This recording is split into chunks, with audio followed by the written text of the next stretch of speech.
She says the spiritual path can be demanding for those who go all in.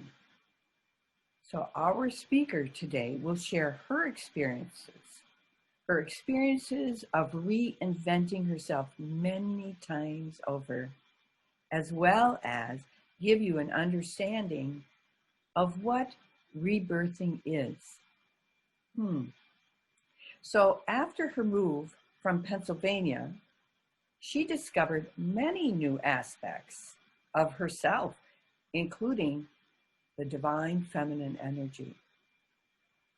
And she says this energy is available to all. So our speaker will share a few stories, some of her stories, to illustrate the opportunity that rebirthing brings to each one of us. She says these times are calling many of us to emerge as new, more powerful versions of ourselves. And she asks, are you willing to go through the birth canal once more? So just a little bit about our speaker. If any of you saw the newsletter, her bio is quite extensive, so I'm going to just share a couple things with you. As I said, our speaker has gifted circle celebrations many times in the past while living in Pennsylvania. And she is a certified holistic health practitioner and the founder of the Creation Temple, an online resource for supporting Lightworkers on their spiritual path. She embraces many healing arts, including DidgeriDeep Sound Healing. She now lives and leads retreats in Sedona, Arizona. Sedona, Arizona, where she enjoys nature, authenticity, and high vibrational food. So let's give a warm circle welcome back to our speaker, Susie Beiler. Yay! Thank you for having me back. It's really, really amazing that we can do this and I don't have to get on a plane to see you all. So thank you for having me. I just want to confirm that I have about 20 minutes. Yeah. All right, great. So it's wonderful to be back with you all. And I chose this topic of rebirthing because it's relevant for the spiritual path and the spiritual journey, but it's right now, especially, we need as many people awakening and rebirthing into new versions of themselves. So when I say rebirthing, what I mean by that is it's either a complete spiritual makeover, a complete lifestyle makeover where you're just remaking and recreating yourself, or maybe it's just a small, barely perceptible upgrade. But either way, it's releasing the old and stepping into the new. Many of you may know about my awakening in 2004. I'm not sure how many of you remember my story, but that was my first rebirth into remembering who I really was. And so I'll just share that briefly. I was on the acupuncture table. I was seeing Ken Chin. He's in Southampton, Pennsylvania. And I suddenly realized that I did not have chronic fatigue syndrome, which is, I had that diagnosis back in the day. That was a long time ago.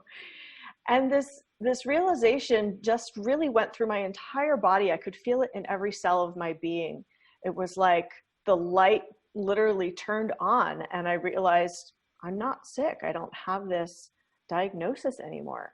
And since then, I have continually rebirthed myself by looking at my shadow, by looking at my light, and just integrating all of my aspects. I've been on this really intense journey to just be more of myself and really understand and remember all of who I am. And so what I've done is I've taken the rebirthing process and broken it down into 5 stages so that you can have more of an understanding of how this can look in your life. And I know many of you are doing this. You may know that you're doing it. You may not understand that you're doing it, but I know if you're here today, if you've shown up today, you are in the rebirthing. So the first step is actually a trigger, and it's a stress. And as you know, stress can be negative or positive. So it doesn't have to be, you know, something horrible that has happened, but there is a triggering event, a triggering person, a triggering environment or circumstance that shows up in your life. And when that trigger happens, you realize that something has to change. And so with that trigger, you decide, whether it's consciously or subconsciously at the soul level, you decide that you're going to make a change. So step 2, after this trigger happens, what you often feel in step 2 is this sense of a void. And that's where we are as a collective on the planet right now. I'm saying this is a generalization. Most beings are in this void space. They feel directionless. They feel numb even. Like some people can't feel their own energy. They can't feel who they are. They've kind of forgotten who they are because they based their understanding of who they were on their job or their, you know, circumstance in life. And so now that everything's been flipped and everything's topsy-turvy, they don't feel their sense of self like they normally do because everything's been shifted, and the non-essential, like the things that aren't truly who they are being stripped away and have been stripped away. And so this stage 2 is it's not a comfortable place to be. A lot of people suffer when they're going through stage 2. What makes stage 2 doable is when you can observe what's happening from a neutral perspective. In other words, without an emotional charge, without a judgment, you're simply observing what's happening. And so for me, because I've been through this rebirthing process many times for myself, because I recognize that the planet herself is going through a rebirthing, I can step back and observe everything and remain mostly neutral. I have some emotional charges around a few things, but mostly I'm able to look at what's happening and say, yeah, it's messy. We're going through a rebirth. It's messy. People are having a hard time with things, but I know that this is part of the process to get us to the next stage. And so what I would invite you to do if you are in this category of feeling like you're in the void is to remember who you are and to take a step back and go into observer mode and work with whatever emotional triggers come up for you so that you can get closer and closer to neutrality. One of the things that has helped me tremendously as an empath and a deeply sensitive person is learning how to be with my energy. And this was another rebirth that I went through. It was probably 3 or 4 years ago, I started working with a practitioner who, she would always ask me this question as I was on her table. She would ask, how does it feel to be with your energy? And this was like a novel question for me. No one ever asked me that before. And so when she would ask me this question, how does it feel to be with your energy? I would start to feel myself. I was like, oh, wow, my energy is really pure. My energy is joyful. My energy is, whatever it was. And so then I started asking myself that question just every day, several times a day, in different environments, in different circumstances. And I really got to experience my energy and myself. And so I would encourage you to ask yourself, if you have a pencil and paper right now, write this down. How does it feel to be with my soul energy and essence? You can do it right now. Let's do it together. Just ask yourself. You're asking for you. How does it feel to be with my soul energy and essence? And breathe into your soul and feel your own essence and energy. How does it feel to be with my soul essence and energy? And the more you ask that question, the more you summon forth your soul energy and essence. And the more you summon that forth, the more you're feeling you, and the less you're feeling the chaos that's happening in the world, or maybe even within your own home. It's a really important skill to be able to feel yourself. I didn't know that that was a thing. I didn't know that was a skill. As an empath, I just was used to feeling everything and everyone else, and I didn't even know that I could get back into my own energetic space and my own sense of feeling myself. And so that's really, really powerful. I've been using that tool consistently. I use it every day. I walk into the grocery store. How does it feel to be with my energy? Yeah, that's so much better than what's around me, you know? So it's really fun. It's really refreshing. And again, the more you do it, the more you'll feel yourself. So that's a useful tool for stage 2 when you're feeling like you're in the void and you're not quite sure where things are going, or maybe you're not quite sure who you're going to become as you rebirth yourself. Maybe you just know something needs to change, but you don't even know what it is. And so if you are tuning into your soul essence and energy, then you can begin to get a sense of direction of your next rebirth. So the third step is to decide that you're going to transmute. Now, all these stages and steps that I'm laying out, sometimes they happen simultaneously. They're not always like, you know, this linear process, but I just wanted to break it down for you so you have more of a sense. So this decision to transmute the things that no longer serve you. So again, maybe it's an energy that served you for a long time and it's not even necessarily negative, but you're taking that old energy, you're turning it into love. That's what transmutation is. So you can work with the violet flame. You can bring in those energies of transmutation. You can work with your own heart and your own powers and abilities of transmuting. It doesn't have to be an external tool that you use, although the violet flame is very helpful in offering some transmutation energy. And it's really about loving what has been, bringing gratitude to how what you are releasing has served you, and loving what's happening now, even if you're in the suffering, even if you're in the void, coming into acceptance and love that this is happening. And so with COVID-19 as a collective, what we could do if we really wanted to shift this together is we could come into gratitude for what we have, for what is working, come into acceptance that this is occurring right now. So, you know, no matter where we agree and where we disagree, this is all something that this is something we could all do together, coming into love and acceptance for what's unfolding on the planet right now. The next stage is number 4, releasing your old self. Now with this stage, a lot of times you may feel grief. You may have some sadness and not really understand why. Like, I'm upgrading into a new version of myself. Why am I sad? Well, you might need to grieve your old self. The releasing of your old self.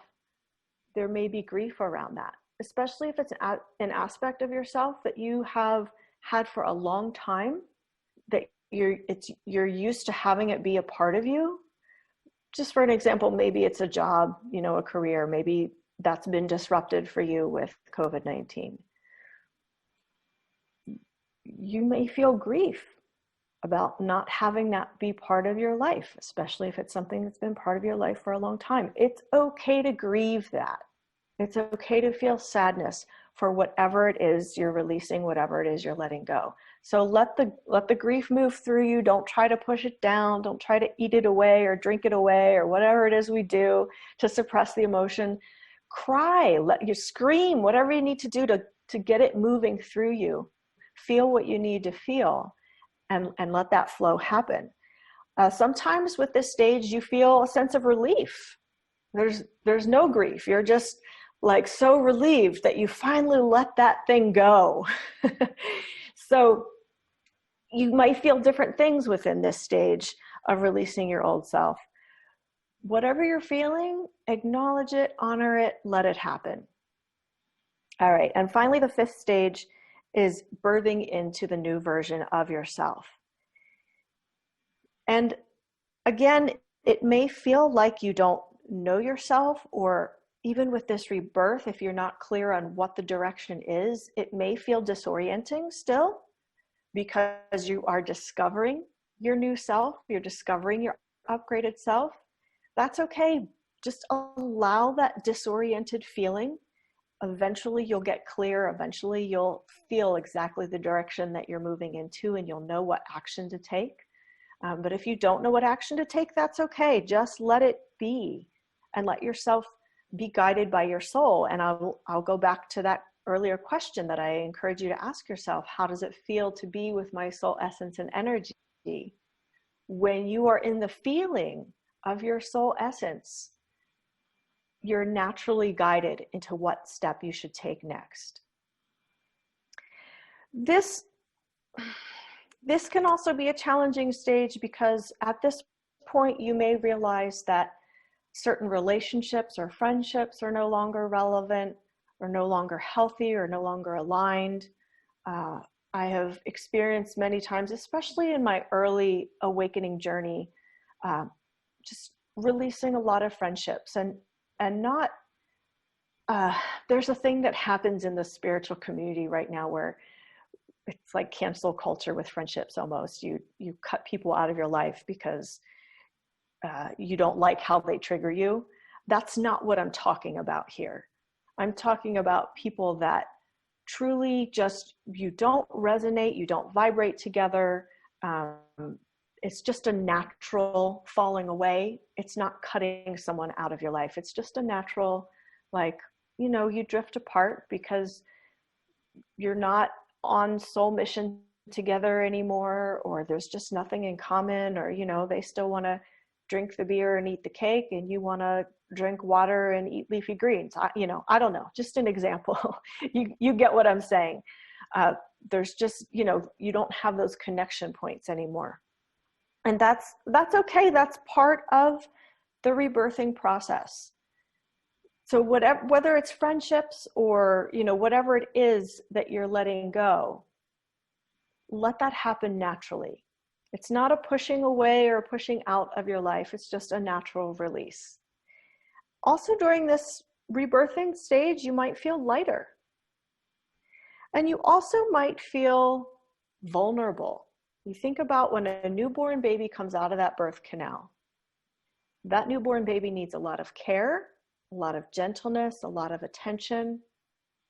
And so you might feel super vulnerable as you are rebirthing. So honor that. Maybe you need to take more time for yourself, or maybe you need to do more things in nature, or you know, whatever it is that you do for self-care, be gentle with yourself and exercise those self-care activities, because this is a very tender time. And you'll notice this also on a global scale within the collective. It is a very tender time right now. Some people are coming through the rebirthing canal right now. As a collective, we're not there yet, but some people have started that journey out of the canal and like into the light. It's like, whoa. And so not only be gentle and tender with yourself, but do your best to be compassionate and tender with those around you. For some people who are awakening to what's really happening, it's jolting. It's like, wow, this has happened. Wow, this is, you know, people who have been just in their everyday lives, going around, making their money, doing whatever they do in their lives. And now suddenly everything's shifted, and they're beginning to question things perhaps, or they're beginning to see more things that have been happening. It can be a very scary and vulnerable time for them. And so what we need to do as those who hopefully see a little bit more is hold that space of compassion and love. And not that we're better than them, not that we're more awakened than them, not that they're sheep and we're awake, none of that. No. We can offer them a space of love and compassion, a safe place to land. And that is one of our roles, I believe, right now. as the planet and the collective rebirths. This is also a time where you can really have fun. Explore who you are now. Explore your new self. Maybe you'll have new dreams and visions. Maybe you'll have new desires that come forth. Entertain those, explore those. See what your new likes and dislikes are. Like, it's like getting to know, when you're going through a really big rebirth, it's like getting to know yourself all over again. Or getting to know a new lover or a new friend, or, you know, it's, approach it with fun and curiosity. Who am I now? What do I like? How do I want to spend my time? Who do I want to hang out with? You know, this friend isn't compatible with me anymore. That means there's space in my life now for new friendships. Who do I want those friends to be? How do I want to interact with people now? Start exploring and, you know, journal about your dreams and your visions. One of my rebirthings was beginning to channel, and I channel an energy called Prime Creator, which is simply the highest frequencies of love and light. And so one of the things that Prime Creator says is, I've totally lost my train of thought. Okay, that's funny. Where was I? Oh, this is a time where we can be in creation mode. If we can get ourselves to that point of neutrality and being with our own essence and energy, and not being in fear and not being caught up with all the things that are happening around us, there's actually a lot of potent energy right now to be creators. So that invitation is to explore what it is you want. What do you desire? How do you want the new earth to be? What do you want it to look like? How do you want to be interacting with people? Where do you want to live on the planet, perhaps? What does it look like to be in the new earth? So we have that potent creator energy available to us right now. Harness that, use that, get into that space of creating. And I will say just a few more things. When you come out of the birth canal and you aren't fully integrated with your new self, you might feel invisible. You might feel invisible to others as long as you're still invisible to yourself. I've noticed this with myself. It's very interesting. I'll go through a rebirth and I'll feel like no one around me is actually seeing me. I'm like, what's going on? And then I realize, oh, it's because I'm not fully acknowledging and seeing myself yet. And as I become more integrated with my new self, then I'll get external reflections showing me that the world is now seeing me. So it's a very interesting phenomenon that I've noticed. So you can see if that's something that happens in your own journey. And then the rebirthing, you know, you can rebirth many layers of yourself simultaneously. So I've laid it out in kind of these linear stages, but all of these stages can be happening simultaneously as you're going through 2, 3, 4 rebirths at the same time. So it can get a little complex, and you know, this is sort of dependent on your soul and how your soul moves and how your soul grows and your own personal journey. I have a very fiery soul, and so I'm constantly rebirthing myself. I'm constantly, you know, on it, so to speak. So this is, you know, not everyone will experience it like this. Sometimes it will be more clear, like, oh, now I'm in the second stage, now I'm in the third stage. So again, that's sort of dependent upon your soul journey. Yeah. So once again, I will bring you back to that question to ask yourself, how does it feel to be with my soul, energy, and essence? And even asking that question can activate that rebirthing process for you. That can be the trigger for your rebirthing. And I will just offer that at creationtemple.com.